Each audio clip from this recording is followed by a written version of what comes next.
था अपना topic?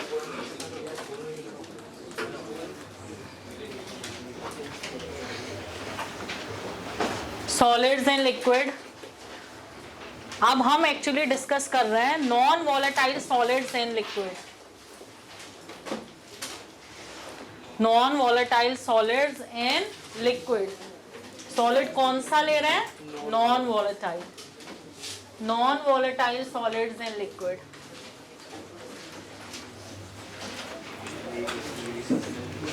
Non volatile solid मतलब नॉन वॉलेटाइल सब्सटेंस कौन सा होता है? जो अपनी स्टेट चेंज नहीं कर सकता। तो अगर वेपराइजेशन की बात करें तो नॉन वॉलेटाइल सॉलिड वो होगा जो वेपराइज नहीं हो सकता है, या फ्रीजिंग की बात करें तो नॉन वॉलेटाइल सॉलिड जो है वो फ्रीज नहीं होएगा। तो non volatile solid is that solid जो वेपराइज नहीं हो सकता, इसके वेपराइज होने की टेंडेंसी बहुत ही कम है। तो non volatile solids in liquid discussion चल रहा है अब, ठीक है। तो एक सॉल्यूशन तुमने बनाया, एक सॉल्यूशन तुमने बनाया, ठीक है। तो अब देखो non volatile solids and liquid. Non volatile solid is that solid जिसकी वेपराइज होने की टेंडेंसी नहीं है, जिसकी स्टेट चेंज करने की टेंडेंसी नहीं है, ना वो वेपराइज होगा ना वो फ्रीज होगा, ठीक है। जब फ्रीजिंग की बात आएगी तो वो फ्रीज भी नहीं होगा, ठीक है। तो अब non volatile solids in liquid के केस में हमें देखने को मिलती हैं कॉलीगेटिव प्रॉपर्टीज। कॉलीगेटिव प्रॉपर्टीज इस टॉपिक में ही आएगा। तो कॉलीगेटिव प्रॉपर्टीज हमें देखने को मिलती हैं। कॉलीगेटिव प्रॉपर्टीज 4 टाइप की होती हैं। Colligative properties are of 4 types. पहला, relative lowering in vapour pressure. Relative lowering in vapour pressure. दूसरा, elevation in boiling point.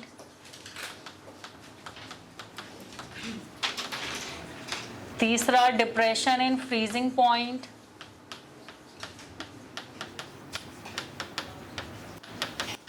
And fourth, osmotic pressure. Osmotic pressure.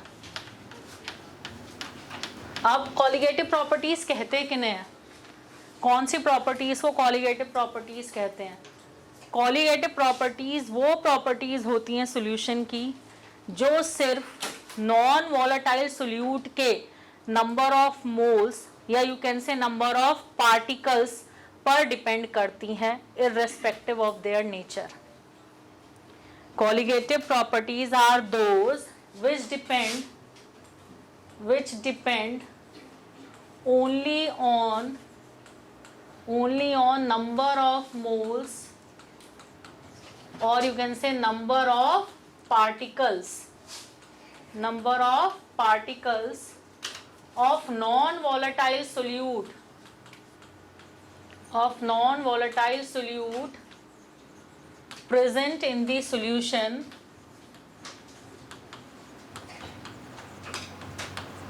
irrespective of their nature. Solute कौन सा है इस बात से फर्क नहीं पड़ेगा।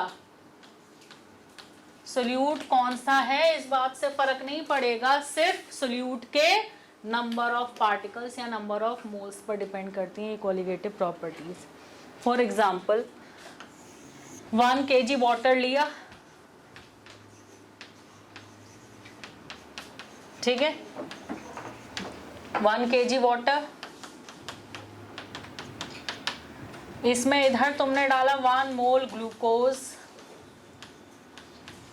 और इधर तुमने डाला 1 मोल यूरिया।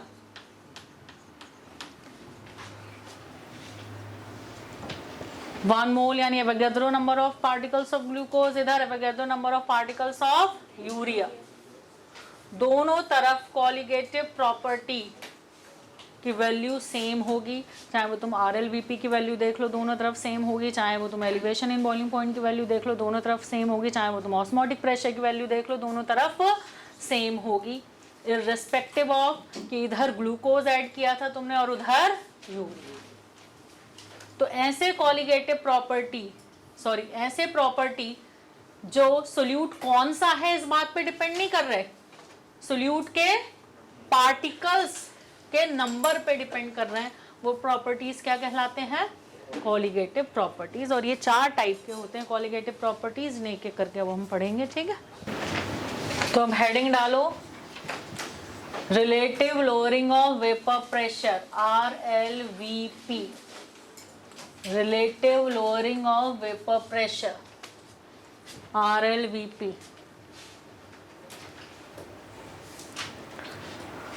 देखो ये हमने लिया प्योर सॉल्वेंट, सपोज करो वाटर ले लिया, ये हमने लिया प्योर सॉल्वेंट और इसमें हमने नॉन वॉलेटाइल सोल्यूट ऐड कर दिया। अभी जो हम नॉन वॉलेटाइल सोल्यूट का डिस्कशन कर रहे हैं वो ऐसे सोल्यूट का डिस्कशन कर रहे हैं जो सोल्यूशन में एसोसिएट या डिसोसिएट ना होता हो, मींस जो टूटता ना हो, एक से ज़्यादा पार्टिकल ना बनाता हो सोल्यूशन में जाने के बाद, और एक से कम भी ना बनाता हो, यानी जुड़ भी ना जाता हो, ठीक है।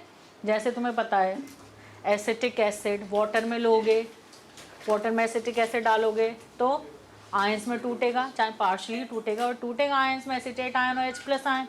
और एसिटिक एसिड को तुम बेंजीन में ले लोगे, एसिटिक एसिड को तुम बेंजीन में ले लोगे तो क्या हो जाएगा, वो डाइमराइज हो जाएगा, 2 मॉलिक्यूल जुड़ जाएंगे, ठीक है। तो अभी ऐसे सोल्यूट का डिस्कशन नहीं कर रहे हैं हम, जो एसोसिएट या डिसोसिएट होते हैं ऐसे सोल्यूट का डिस्कशन नहीं कर रहे हैं, क्योंकि उनके लिए मैंने बताया था कि लास्ट टॉपिक पढ़ने के बाद ही पूरा चैप्टर सॉल्व कर पाओगे, ठीक है। उनके लिए फिर हमें एक चीज़ और पढ़नी पड़ेगी। तो अभी ऐसे सोल्यूट का डिस्कशन नहीं है, सिंपल सोल्यूट जो ना एसोसिएट होते हो ना डिसोसिएट, अभी उन्हीं का डिस्कशन चल रहा है। तो प्योर सॉल्वेंट लिया तुमने, उसमें तुमने ऐड कर दिया non volatile solute like glucose या यूरिया ऐड कर दिया या शुगर ऐड कर दिया, इनमें से कुछ भी तुमने इसमें ऐड कर दिया, ठीक है। तो अब बन गया सॉल्यूशन, अब बन गया सॉल्यूशन, अब बन गया सॉल्यूशन। एट टेम्परेचर T चल रहा है, ऐसा नहीं है कि 25 डिग्री सेल्सियस पे वाटर लिया था और सॉल्यूशन बनाया है तुमने 40 डिग्री सेल्सियस पे, सॉल्वेंट लिया 25 पे और सॉल्यूशन को देख रहे हो 40 पे, ऐसा नहीं है, सेम टेम्परेचर पे ही ये डिस्कशन हो रहा है, ठीक है। तो तुमने उसमें नॉन वॉलेटाइल सोल्यूट डाल दिया, सॉल्यूशन बना लिया। सॉल्वेंट का वेपर प्रेशर, सॉल्वेंट का वेपर प्रेशर मान लो P0 है, सॉल्यूशन का वेपर प्रेशर मान लो कितना है, PS है। तो कंपेयर करके बता सकते हो which is greater. Pure solvent का वेपर प्रेशर हमने मान लिया P0 वैल्यू, सॉल्यूशन का क्लास के बाद 5 बजे, सॉल्यूशन का वेपर प्रेशर हमने मान लिया PS। तो कंपेयर कर सकते हो वैल्यू विच इज ग्रेटर। भूल गए mu equal to μ0 plus RT ln x, where x is mole fraction, यहाँ x की वैल्यू 1 है, तो जितनी कैपेसिटी है यहाँ वेपराइज होने की वो मैक्सिमम है। यहाँ सॉल्वेंट हो रहा है वेपराइज, सोल्यूट नहीं हो रहा है, लेकिन फिर भी सॉल्वेंट का मोल फ्रैक्शन अब 1 थोड़ा ही है, 1 से कम है, तो यहाँ सॉल्वेंट की वेपराइज होने की टेंडेंसी क्या हो गई होगी, कम। तो यह भले ही सॉल्वेंट की वजह से ही है सारा वेपर प्रेशर, लेकिन यहाँ भी सॉल्वेंट की वजह से ही था, बट यहाँ सॉल्वेंट की टेंडेंसी वेपराइज होने की मैक्सिमम और यहाँ वेपराइज होने की टेंडेंसी हो गई कम। तो क्या रहेगा, ये क्या रहेगा comparison, P0 is greater than PS। और देखो तुम्हें राउल्ट्स लॉ से भी पता चल रहा है, कैसे, जो PS है that should be P0A plus P0B XB, हम B से सोल्यूट को रिप्रेजेंट कर रहे हैं, बट सोल्यूट तो नॉन वॉलेटाइल है, तो ये वैल्यू क्या है, 0। तो ये वैल्यू क्या हो गई, 0। तो जब ये वैल्यू 0 हो गई तो PS यानी vapour pressure of solution is equal to P naught A. P naught A is solvent, pure solvent का vapour pressure into mole fraction of A in this solution, mole fraction of solvent in this solution. और XA की वैल्यू क्या है? तो PS is less than P naught A. ठीक है.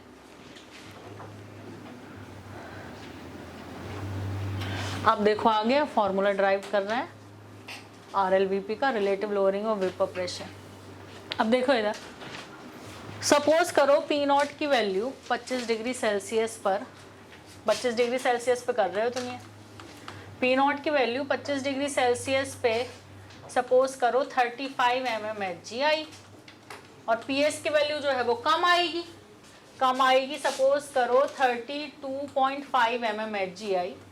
अभी डिपेंड करेगा तुमने सोल्यूट कितना डाला है, उस हिसाब से उतनी वैल्यू आ जाएगी. तो सपोज कितनी वैल्यू आई? 32.5 mmHg. तो कितना कम हो गया?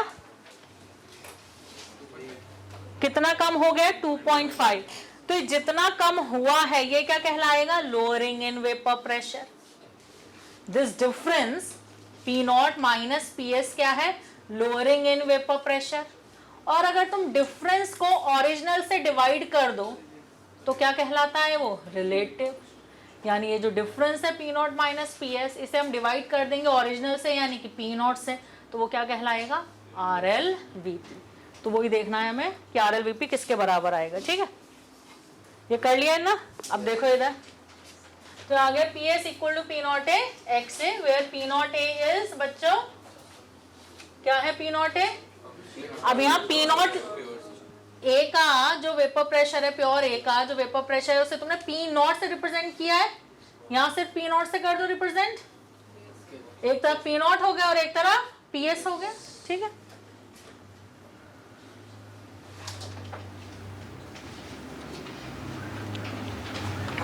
सॉरी. तो P नॉट क्या है? Vapour pressure of pure solvent.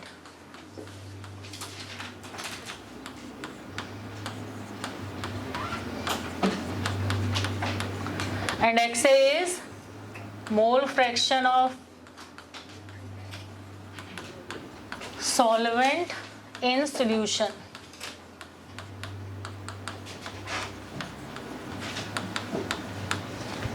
ठीक है, अब देखो PS equal to P naught. XA को क्या लिख सकते हो? 1 minus XB. XA is equals to 1 minus XB. तो ये आया PS equal to P naught minus P naught XB, और XB इक्वल टू हो जाएगा P naught minus PS upon P naught. तो P naught minus PS is the difference, is the lowering in vapour pressure. उसे divide कर दिया तुमने original से, तो क्या बन गया ये? Relative lowering of vapour pressure. ठीक है, तो relative lowering of vapour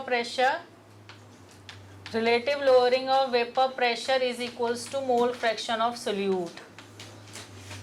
relative lowering of vapour pressure is equal to mole fraction of solute. Solute कौन सा, इस बात पे डिपेंड ही नहीं कर रहा, बस सोल्यूट का मोल फ्रैक्शन क्या है. तुमने दो तरफ 1 kg वाटर लिया, एक तरफ ग्लूकोज ऐड किया, एक तरफ यूरिया ऐड किया. ग्लूकोज का मोल फ्रैक्शन भी 0.4 है, और यूरिया वाले सॉल्यूशन में यूरिया का मोल फ्रैक्शन भी 0.4 है. ठीक है, वैसे अपने सिलेबस में डाइल्यूट सॉल्यूशन है ये, जो चाहे मैं कहूँ या ना कहूँ, जो हम पढ़ रहे हैं वो क्या पढ़ रहे हैं? डाइल्यूट सॉल्यूशन पढ़ रहे हैं. ठीक है, तो एक तरफ मोल फ्रैक्शन ग्लूकोज का 0.1 है, दूसरी तरफ भी क्या है? 0.1 है. तो तुमने ग्लूकोज डाला या यूरिया डाला, इस बात से कोई फर्क पड़ने वाला नहीं है. मोल फ्रैक्शन की वैल्यू दोनों तरफ सेम, सोल्यूट के मोल फ्रैक्शन की वैल्यू सेम, तो RLVP की वैल्यू सेम. क्लियर है? अच्छा, ग्राफ प्लॉट करें अब, वेपर प्रेशर वर्सेस कंपोजिशन.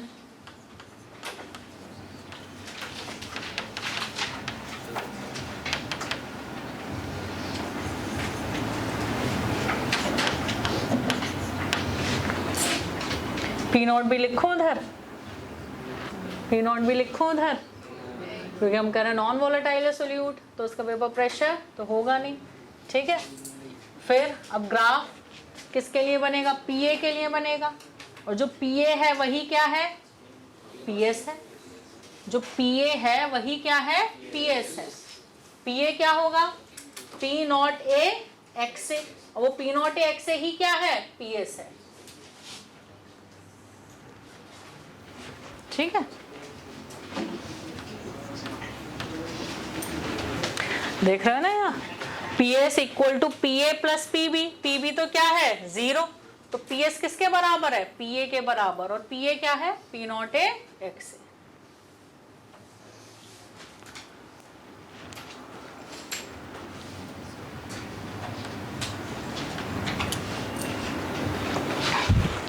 कर लिया? चलो आगे देखो, नोट कर लिया है ना इतना? अब देखो,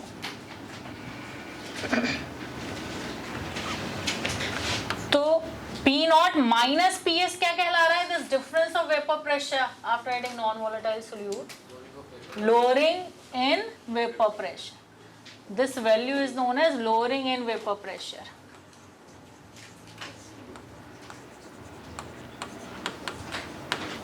ध्यान रहे क्वेश्चन में क्या पूछा है, रिलेटिव लोअरिंग पूछा है या लोअरिंग पूछा है। ठीक है, P naught minus P S upon P naught equal to mole fraction of solute. Mole fraction of solute is NB upon Na plus NB। If the solution is dilute, अगर dilute solution है तो तुम कह सकते हो कि NB जो है वो Na से काफी कम है, और उसे इग्नोर कर सकते हो, और करोगे P naught minus P S upon P naught equal to आ जाएगा NB बाय Na। वैसे तो अपने सिलेबस में डाइल्यूट सॉल्यूशन ही है, लेकिन क्वेश्चन सॉल्व करते वक्त ऐसा ना करें कि डाइल्यूट सॉल्यूशन ही है इसलिए जो है कोई नहीं RL VP पूछा है तो NB बाय Na ही कर देते हैं, क्योंकि सिलेबस में तो डाइल्यूट सॉल्यूशन ही है। अब होगा क्या कि अगर जिसने भी क्वेश्चन डिज़ाइन किया है उसने जो ऑप्शंस रखे हैं वो बहुत क्लोज रख दिए, और उसने आंसर इसके अकॉर्डिंग ही बनाया है, तो तुम इसके अकॉर्डिंग निकालोगे तो तुम्हें हो जाएगा कंफ्यूजन। समझ में आ रही है? और अगर ऑप्शंस जो है वो क्लोज नहीं है तो डेफिनेटली तुम अगर इससे सॉल्व कर भी लोगे तो भी तुम्हें अप्रॉक्स पता लग जाएगा, चाहे भले ही अगले ने इसके अकॉर्डिंग आंसर वैल्यू रखी है, आंसर की वैल्यू इसके अकॉर्डिंग ही रखी है, लेकिन फिर भी इसके अकॉर्डिंग सॉल्व करके अप्रॉक्स तो मिल ही जाएगा, तब कोई कन्फ्यूजन नहीं होगा। तो वो तुम्हें ध्यान रखना होगा कि कैलकुलेशन से बचने के लिए अगर तुम ये वाला चूज कर रहे हो तो ये ध्यान रखो कि ऑप्शन पास पास ना हो। ठीक है, ऑप्शन पास पास ना हो।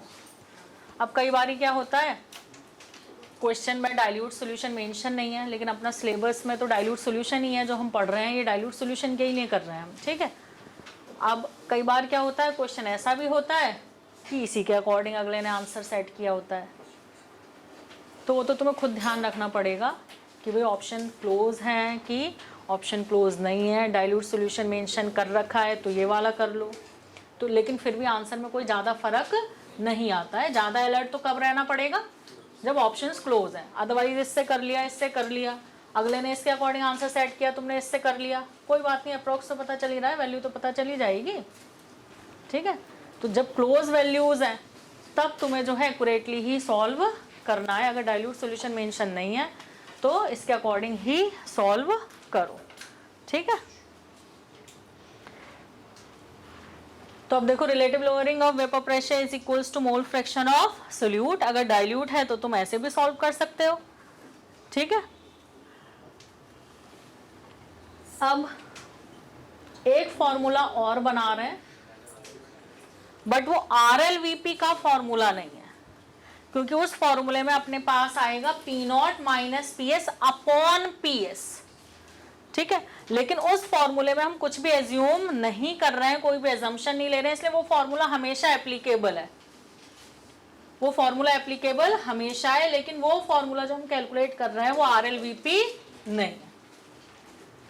अब देखो इधर अपने पास है P naught minus P S upon P naught equal to N B upon N A plus N B. हमने क्या किया, इसका रेसिप्रोकल कर दिया।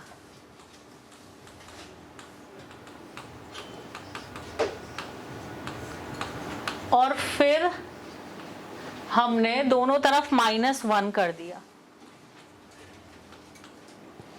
तो अब क्या आ रहा है अपने पास, ये P naught minus P naught plus P S, ठीक है, upon P naught minus P S is equals to N A plus N B minus N B upon N B. अब क्या बचा, अब बचा P S upon P naught minus P S equal to N A by N B. और फिर हमने इसका reciprocal कर दिया, तो ये आ गया P naught minus P S upon P S equal to N B by N A. तो जरूरी नहीं है कि हर बार हमसे आर एल वी पी ही कैलकुलेट करने को कहा जाए। हो सकता है पी नॉट निकलवा रहा है, वो सिर्फ पी एस निकलवा रहा है, ठीक है। तो हम ये फॉर्मूला यूज कर सकते हैं, इसमें कोई एजम्पशन भी नहीं है, ठीक है। तो N B by N A use करने में थोड़ा ठीक लगता है, क्यों, क्योंकि कैलकुलेशन थोड़ी कम लगती है बजाय किसके, N B upon N A plus N B.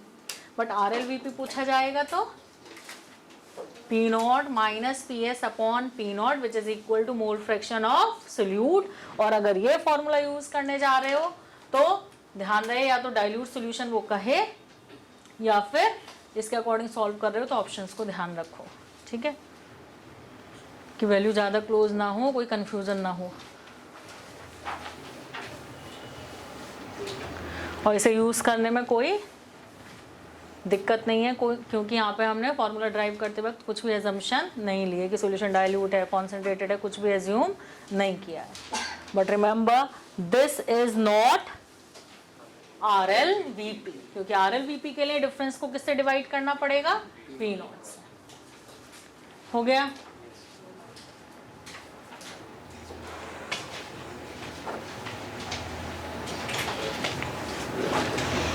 अब देखो एक चीज और, ये नोट कर लिया होगा इतना ऊपर के 1 2 लाइन कर लिया। अब देखो इधर तुम्हें ये पता है कि मोलैलिटी और मोल फ्रैक्शन ऑफ सोल्यूट का रिलेशन क्या है, ध्यान है कुछ है नहीं, नहीं है ध्यान। Molality is equals to mole fraction of solute into 1000 upon mole fraction of solvent into molar mass of solvent, where m is known as molar mass of solvent here, ठीक है, m molar mass of solvent। याद ही नहीं है किसी को, था याद, molality is equals to mole fraction of solute into 1000 upon mole fraction of solvent into molar mass of solvent, chapter 1 में करवाया था, ठीक है।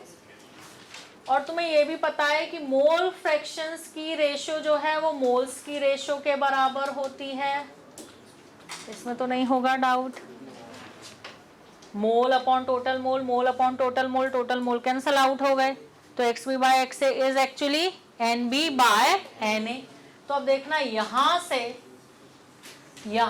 X B by X A किसके बराबर आ रहा है, X B by X A which is equal to N B by N A, किसके बराबर आ रहा है, molality into molar mass of solvent upon 1000 आ रहा है।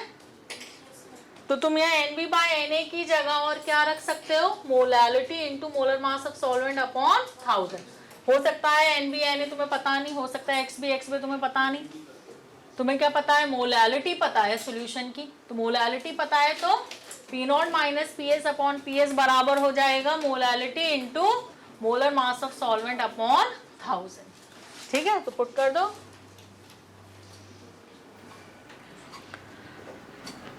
you can also say कि P naught minus PS upon PS is equal to molality into molar mass of solvent upon 1000।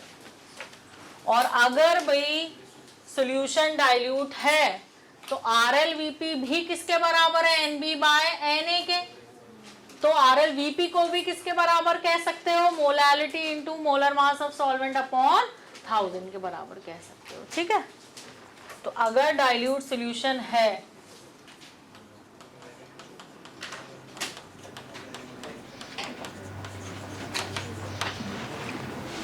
तो P0 minus PS upon P0 भी molality into molar mass of solvent upon 1000 के बराबर हो जाएगा,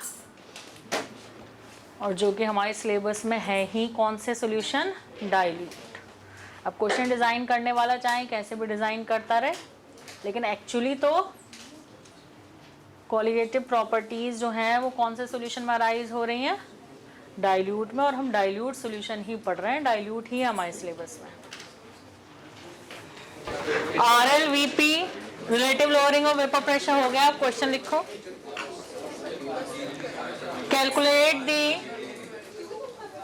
calculate the lowering in vapor pressure caused by adding calculate the lowering in vapor pressure caused by adding 60 gram of glucose in 900 gram of water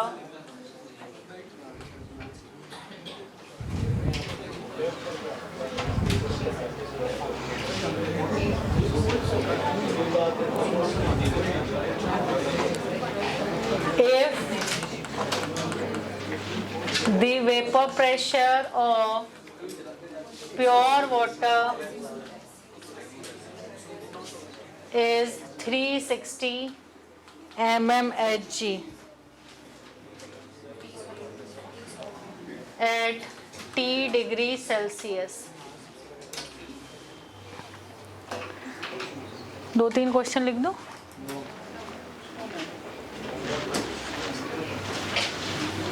You have to calculate lowering in vapor pressure caused by adding 60 gram of glucose in 900 gram of water if the vapor pressure of pure water is 360 mmHg at T degree Celsius। T degree Celsius पे तुम्हें vapour pressure of pure water दिया हुआ है, और T degree Celsius पे ही तुम्हें lowering calculate करनी है, ठीक है।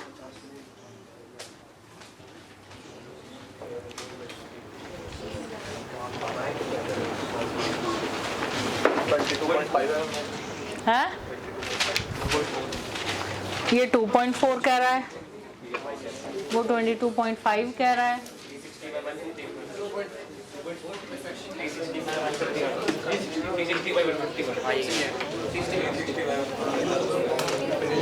मुझे 360/151 मत बताने लग जाना, पूरा बताना सॉल्व कर।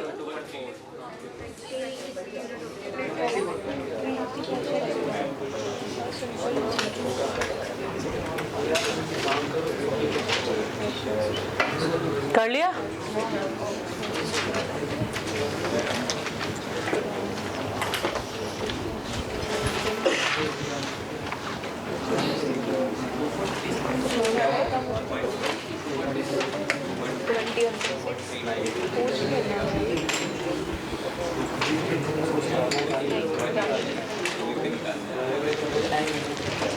तुम कहाँ थी? अच्छा अभी गई थी ना, मतलब टॉपिक तो नहीं उड़ा पूरा?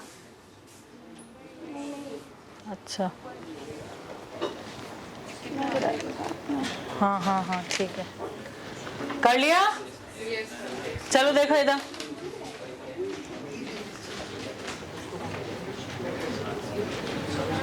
देखो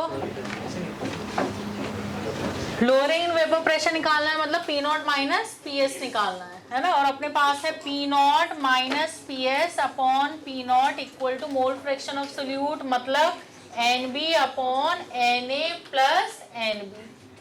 तो P0 माइनस PS तो निकालना है अपने को, which is equal to NB moles of solute. 60 gram glucose है, मोलर वेट कितना है 180, तो 60/180 अपॉन Na 900/18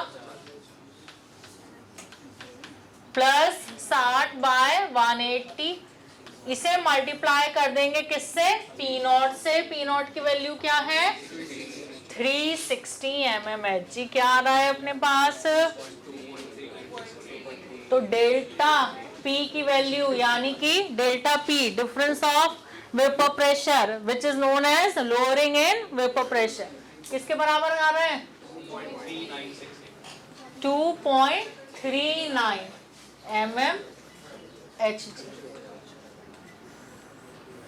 ठीक है, कर लिया सबने? नेक्स्ट लिखो।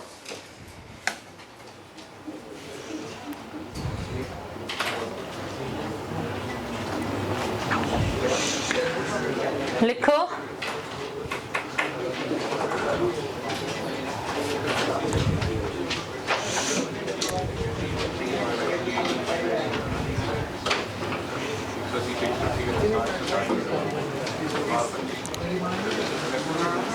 what mass of non-volatile solute,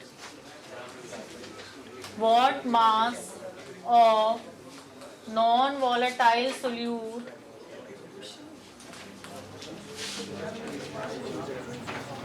urea needed to be dissolved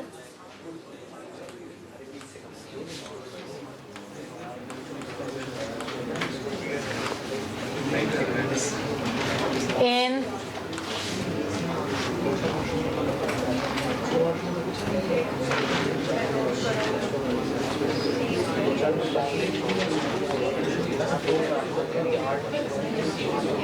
90 grams of water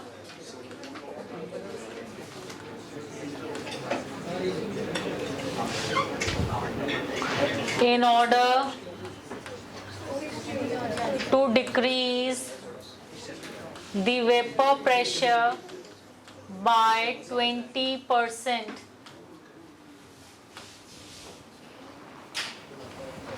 Also find the molality of the solution.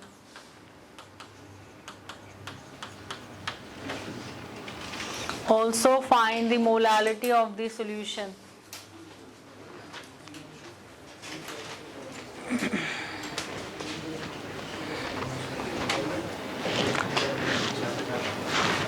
What mass of non-volatile solute, urea solute का नाम बता दिया, needed to be dissolved in 90 grams of water in order to decrease the vapor pressure by 20%.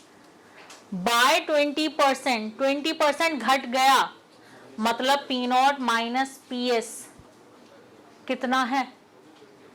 P naught minus P S की value कितनी है? 20% of P naught. तो अगर तुम P नॉट 100 एज्यूम कर लेते हो तो P naught minus P S की वैल्यू कितनी आ गई? 20 और P नॉट की वैल्यू 100 तो क्या आ गई? P naught minus P S upon P naught की वैल्यू क्या आ गई? 0.2। नहीं आई बात समझ? सबको आ गई बात समझ? तो P naught minus P S upon P naught is equals to क्या है? Mole fraction of solute. ठीक है, तो P naught minus P S upon P naught की वैल्यू किसके बराबर आई है? 0.2 के बराबर आई है। ठीक है, अब और क्या निकालना है? अच्छा ये दिया है हमें। अब आगे NB तो पता नहीं, Na की वैल्यू कितनी है? 90/18 प्लस NB इक्वल टू 0.2। ठीक है, तो NB निकालो जल्दी, बताओ क्या आ रहा है? NB निकालो। 5/4 NB आ गया 5/4। बट मोल्स नहीं पूछा है, पूछा क्या है? वेट। तो मोल्स इक्वल टू होता है वेट बाय मोलर वेट। तो वेट के लिए क्या करोगे? 5/4 को मोलर वेट से मल्टीप्लाई कर दोगे। मोलर वेट होता है 60। क्या आ गया? 75 ग्राम। ठीक है, वेट 75 ग्राम हो गया। अब निकालना है molality. Molality is equals two moles of solute जो कि कितना है? 5/4 upon weight of solvent in KG. Weight of solvent कितना है? 90 केजी में पुट करना है, ऊपर गया 1000, क्या आ रही है वैल्यू 11.1। अब पहले मुझे बताओ इसमें किसी को कोई डाउट? 20% घट गया मतलब P naught minus P S is 20% of P naught. तो P naught minus P S 20% of P not है और नीचे जो है P नॉट है ही, तो ये वैल्यू क्या आएगी सॉल्व करके 0.2। तो जब परसेंटेज दिया तो तुम ऐसे भी एज्यूम कर सकते हो कि P नॉट की वैल्यू क्या मान लो 100 मान लो। तो अगर P नॉट की वैल्यू 100 है और 20 घट गया तो PS की वैल्यू क्या रही होगी 80। तो 100 माइनस 80 क्या आएगा 20। 20 को किससे डिवाइड किया 100 से, यानी P नॉट से, क्या आ गया 0.2। अगर मैं ये कहती vapour pressure decreases to 80%, vapour pressure decreases to 80%, इसका मतलब कि 20% डिक्रीज हो गया, बचा कितना है 80%। अगर मैंने बोला डिक्रीज बाय 20%, तो यानी P naught minus P S की वैल्यू 20 है, 20% है, यानी अगर 100 मान लो P नॉट तो P naught minus P S की वैल्यू क्या है 20। अगर मैं बोलूं डिक्रीजेस टू 20%, तो इसका मतलब क्या होगा P नॉट की वैल्यू अगर 100 है तो PS की वैल्यू 20 है। मैं बोलूं वेपर प्रेशर डिक्रीजेस टू 80%, इसका मतलब P नॉट की वैल्यू 100 है तो PS की वैल्यू 80 है। तो ये तो टू और बाय का चक्कर तो बहुत पहले ही सीख रखा होगा, ध्यान रहेगा। चलो अब अगला लिखो।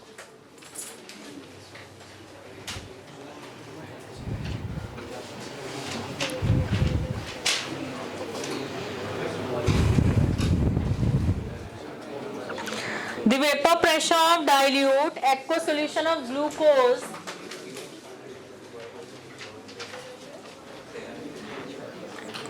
the vapor pressure of dilute aqueous solution of glucose is 750 mmHg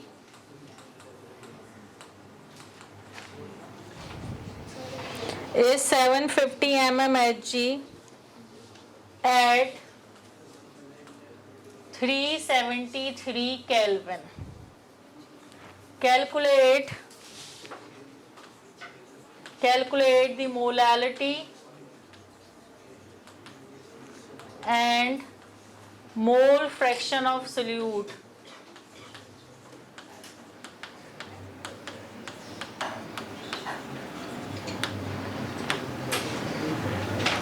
Calculate the molality and mole fraction of solute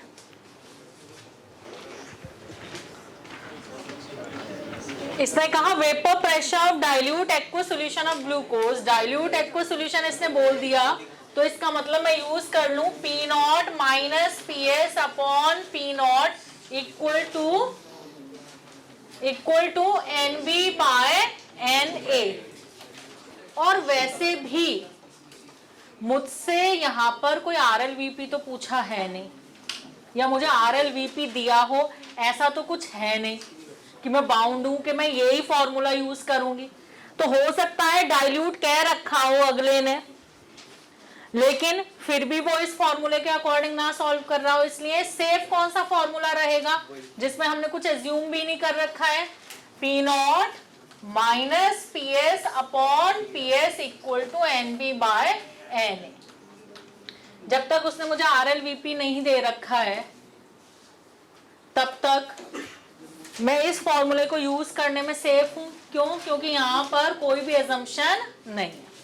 ठीक है, अब 373 केल्विन टेम्परेचर है सॉल्यूशन का, और सॉल्यूशन का वेपर प्रेशर इसने बता दिया 750। अब प्योर सॉल्वेंट का वेपर प्रेशर ऐसा लग रहा है कि जैसे हमें दिया नहीं क्वेश्चन में, लेकिन देने की जरूरत थी नहीं। क्यों? क्योंकि हमें पता है 373 केल्विन तो वाटर का बॉइलिंग पॉइंट होता है, नॉर्मल बॉइलिंग पॉइंट होता है। इसका मतलब वाटर का 373 केल्विन पर वेपर प्रेशर होता है 760 mmHg। तो पी नॉट हमें पता है कितना 760, पीएस उसने दे रखा है 750 अपॉन 750 इक्वल टू क्या निकालने को कहा है, मोलालिटी। तो NB/Na की जगह क्या रख दूं, molality into molar mass of solvent जो कि कितना है 18/1000। निकाल लो मोलालिटी, क्या आया जल्दी बताओ। 0. ठीक है। अब मोल फ्रैक्शन ऑफ सोल्यूट भी पूछ रहा है, तो मुझे पता है मोलालिटी इक्वल टू होता है mole fraction of solute into 1000 upon mole fraction of solvent into molar mass of solvent. ठीक है, तो निकाल लो मोलालिटी कितनी है 0.78, मोल फ्रैक्शन ऑफ सोल्यूट निकालना है into 1000 upon XA। XA is 1 minus XB, XA is 1 minus XB into 18। तो क्या आ रही है XB की वैल्यू 0. कुछ एज्यूम तो नहीं किया है ना, 0.013। काफी डाइल्यूट है, तो तुम आराम से, अगर तुम्हें कैलकुलेशन ज्यादा लग रही हो तो आराम से P naught minus P S upon P naught equal to mole fraction of solute सीधा वहां से भी कर सकते हो। ठीक है, P naught minus P S upon P naught equal to mole fraction of solute, और यही वैल्यू निकालनी है। पी नॉट कितना है 760 और पी एस कितना है 750, कितना आ गया 10 अपॉन 760 इक्वल टू XB। मतलब ये तो लगाना ही है, फिर मैं क्या सोच रही हूँ, मेरे दिमाग में चल रहा है NB निकलवा रहा है, XB निकालना है, तो वो तो XB तो है ही। मैं बार बार डाइल्यूट जो बोल रही थी, मेरे दिमाग में चल रहा था NB पूछा है।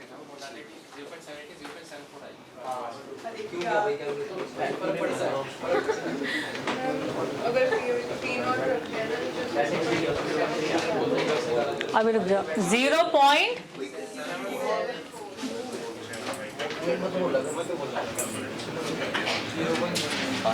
हाँ बताओ तुम क्या कह रहे हैं। ये फॉर्मूला यूज किया तो कोई एजम्पशन नहीं है, ये फॉर्मूला यूज किया तो कोई एजम्पशन नहीं है। ठीक है, ये फॉर्मूला यूज किया तो इसके इक्वल वो मोलालिटी वाला पुट कर सकते हो, मोलालिटी निकाल ली। ये फॉर्मूला यूज करके एक्स भी निकाल सकते हो। अब बताओ कहाँ तुम्हारा फर्क आ रहा है, क्या कह रहे हो? नहीं आएगा बिल्कुल भी आंसर में फर्क दोनों से, दोनों में कोई एजम्पशन नहीं है, सेम आएगा बिल्कुल। ठीक है,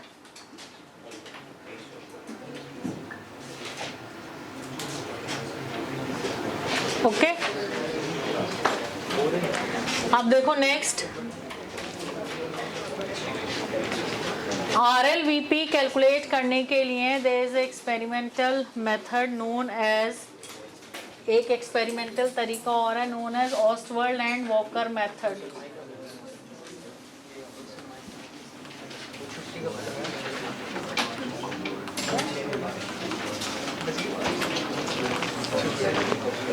Ostwald and Walker method is to calculate the relative lowering of vapor pressure। कैसे कैलकुलेट करते हैं इस मेथड से, देखो ये 3 वेसल्स लिए एंड दीज आर कनेक्टेड। यहाँ पे लिया हमने सॉल्यूशन, एक्वा सॉल्यूशन ले लिया, solution containing non-volatile solute. In vessel 1 there is solution containing non-volatile solute. In vessel 2 there is pure solvent. तो अगर ये एक्वा सॉल्यूशन है तो यहाँ सॉल्वेंट क्या होगा, वाटर, और वाटर ही लिया है और एक्वा सॉल्यूशन ही लिया है। और वेसल 3 में है वेसल 3 में है anhydrous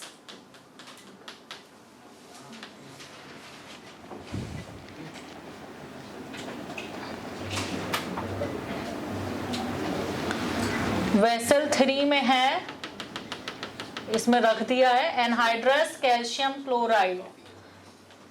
anhydrous calcium chloride, anhydrous calcium chloride क्या करता है? मॉइस्चर एब्जॉर्ब कर लेता है। सॉल्यूशन 1 का कुछ वेपर प्रेशर होगा, दैट इज पीएस। सॉल्वेंट का कुछ वेपर प्रेशर होगा, दैट इज पी नॉट, और तुम्हें पता है P not is greater than PS. हमने क्या किया, वेसल 1 में ड्राई एयर पास की, वेसल 1 में ड्राई एयर पास की। तो जब वेसल 1 में ड्राई एयर आएगी तो क्या करेगी? ये वेपर्स हैं, मॉइस्चर है, ये ड्राई एयर आएगी तो क्या करेगी? मॉइस्चर एब्जॉर्ब कर लेगी। ड्राई एयर ने मॉइस्चर एब्जॉर्ब कर लिया। अब हमने ड्राई एयर को सेकंड वेसल में पास कर दिया, तो ड्राई एयर यहां से मॉइस्चर लेके आगे चली गई। तो इस वेसल के वेट में कोई फर्क पड़ेगा? एयर आई, एयर ने मॉइस्चर उठाया और आगे चली गई, तो क्या होगा इस वेसल के वेट में? इस वेसल का वेट कम हो जाएगा। तो इस वेसल के वेट में लॉस हुआ, और वो लॉस हमने कहा कितना हुआ? W1 gram. ठीक है, सो लॉस इन वेट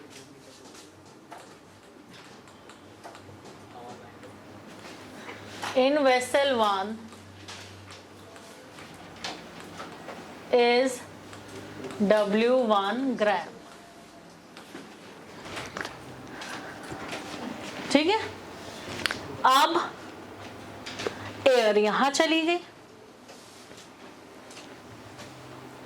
अब एयर ने यहां से फिर मॉइस्चर एब्जॉर्ब किया होगा, और फिर एयर फाइनली यहां चली गई।